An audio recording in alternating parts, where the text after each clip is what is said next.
크리스마스가 얼마 남지 않았습니다. 최근 몇 년은 코로나19 때문에 연말이라고 해서 특별히 분위기를 낼 상황이 아니었는데요. 방역 조치가 완화된 올해는 조금 다른 분위기일지도 모르겠습니다.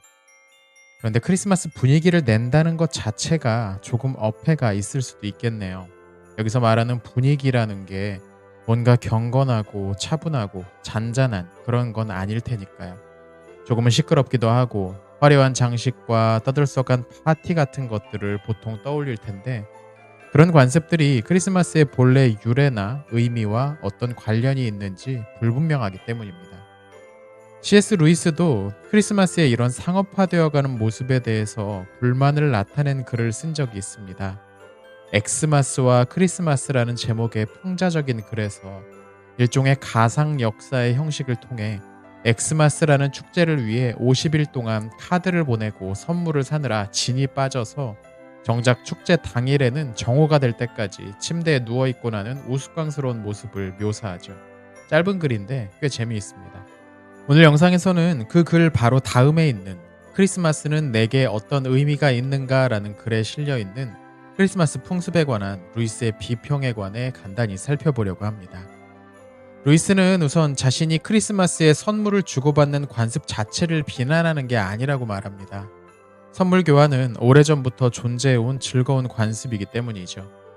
다만 예전에는 자신과 가까운 사람들에게 애정을 담은 선물을 주는 시기였다면, 언젠가부터는 모든 친구와 아는 사람과 선물을 주고받아야 한다든지, 그게 아니면 최소한 크리스마스 카드는 주고받아야 한다는 새로운 생각이 나타났다고 지적합니다. 루이스는 이런 생각이 상인들이 강제로 주입한 발상이라고 말하죠. 루이스는 4가지 이유를 들어 크리스마스의 상업화를 비판합니다. 사실 이건 진지한 비판보다는 약간 엄살이 섞인 불평 쪽에 가까운 것 같기도 한데요. 가장 먼저는 이런 크리스마스를 준비하기 위해 너무 힘이 든다는 점을 꼽습니다. 대체로 즐거움보다 고통을 훨씬 더 많이 준다고 말하죠. 루이스는 이렇게 쓰고 있습니다. 12월 25일이 되기 오래전부터 모든 사람들이 녹초가 됩니다. 여러 주에 걸쳐 매일 혼잡한 상점에서 시달리느라 육체적으로 녹초가 되고, 선물을 보내야 할 사람들을 모두 떠올리고 그들에게 적합한 선물을 생각해내느라 정신적으로 녹초가 됩니다. 루이스의 투덜거리는 음성이 들리는 것 같은데요. 오늘날에도 이렇게까지 크리스마스를 준비하는 사람들이 있는지는 모르겠습니다. 워낙에 놀거리들이 많은 오늘날과 달리 제2차 세계대전이 끝나고도 이어졌던 배급제가 폐기된 지 얼마 되지 않았던 1957년 영국에서는 이렇게 카드와 선물을 보내고 안부를 묻는 것이 중요한 관리였는지도 모르죠. 어쩌면 문제는 루이스가 알고 지내는 사람들이 워낙에 많았다는 점이었을지도 모릅니다. 루이스는 그의 글을 읽고 편지를 보내온 사람들을 많이 알고 있었기 때문이죠. 또 그는 자신에게 보내온 편지에 대해서는 꼭 답장을 하는 것이 도리라고 생각하는 사람인데, 당연히 누군가 카드와 선물을 보내오면 거기에 답장을 해야 한다는 의무감에 시달리고 있었을 겁니다. 인싸의 고달픔이랄까요. 그런데 꼭 루이스 같은 유명인만이 아니라 우리도 비슷한 일들을 하지 않던가요? 요새는 카드를 보내는 사람들은 좀 적어졌다지만, 그래도 왠지 이날이 되면 뭔가 선물을 해야 할 것 같다는 압박감을 받아본 적이 있는 분은 루이스의 말에 동의하실 겁니다. 특히 선물을 누구한테까지 해야 하는지 그 범위에 대해 고민해 본 적이 있는 분들은 말이죠. 그리고 꼭 이런 카드나 선물은 아니라도 크리스마스 준비의 고단함이라는 건 또 한편으로 교회에서도 경험할 수 있지 않나 싶습니다. 크리스마스가 되면 뭔가 행사를 해야 할 것 같고, 대개는 그 행사에 교회 내 어린이들과 청소년들, 청년들이 동원될 때도 있죠.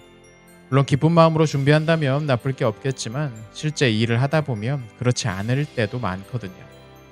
크리스마스 선물과 관련해서 자연스럽게 두 번째 이유로 이어집니다. 루이스는 이 일의 대부분이 본의에서 나온 것이 아니라고 말합니다. 달라고 한 적도 없는 선물을 보내기만 하면 누구라도 우리에게서 선물을 받아낼 수 있는 것이 현대의 새로운 규칙이며, 이것은 거의 갈취와 마찬가지라고 덧붙입니다. 얼마나 짜증이 났는지를 보여주죠. 루이스는 이 장면을 매우 코믹하게 묘사합니다.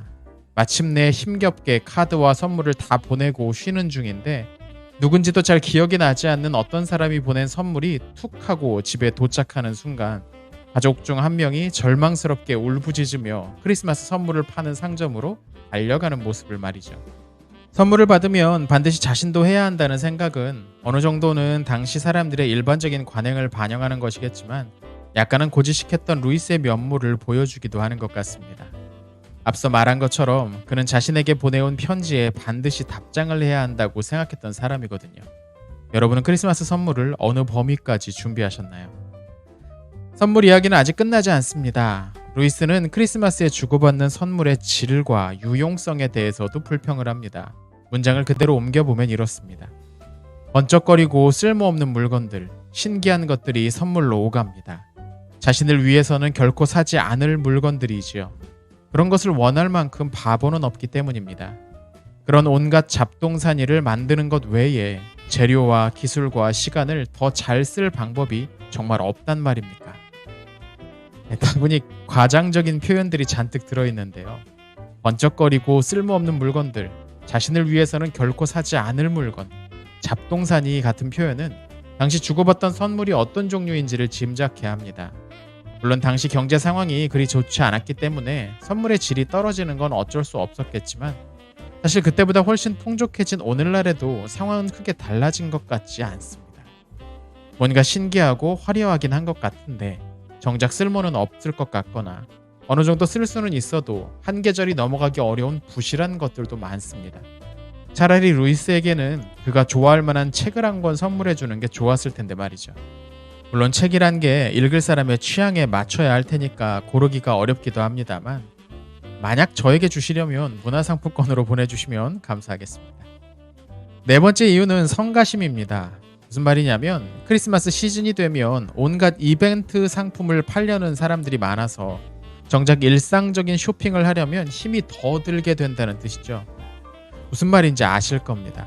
요새야 어지간한 물건들은 인터넷으로 주문을 하는 식으로 살 수 있지만 뭔가를 사려면 거리에 있는 상점을 직접 방문해야 했던 당시에는 평소보다 훨씬 더 많은 사람들이 동시에 쏟아져 나와서 어깨를 부딪히지 않고서는 길을 걸을 수도 없는 상황이 조용한 숲길을 걷는 걸 좋아했던 루이스에게 썩 유쾌할 리 없었을 겁니다.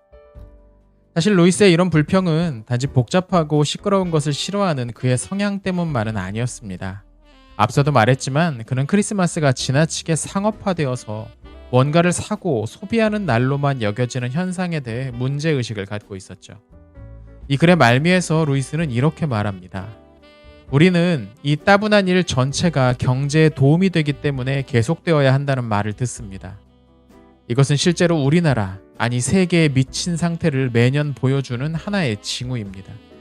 모든 사람이 다른 모든 사람에게 뭔가를 사달라고 졸라서 먹고 사니 미친 곳이 아니겠습니까? 루이스는 단지 크리스마스가 기독교적으로 경건한 날이 아니라는 것에 대해 불만이 있었던 건 아닙니다. 오히려 루이스는 이 글의 시작 부분에서 자신은 즐거운 시간을 갖는 것을 대단히 좋게 생각한다고 말하고 있죠. 아마도 루이스가 지적하는 건 그날이 본래 의미와는 상관없는 상업적인 날이 되는 것, 그리고 끊임없이 뭔가를 사고 소비해야만 굴러가는 조금은 뒤틀린 경제 구조였을 겁니다.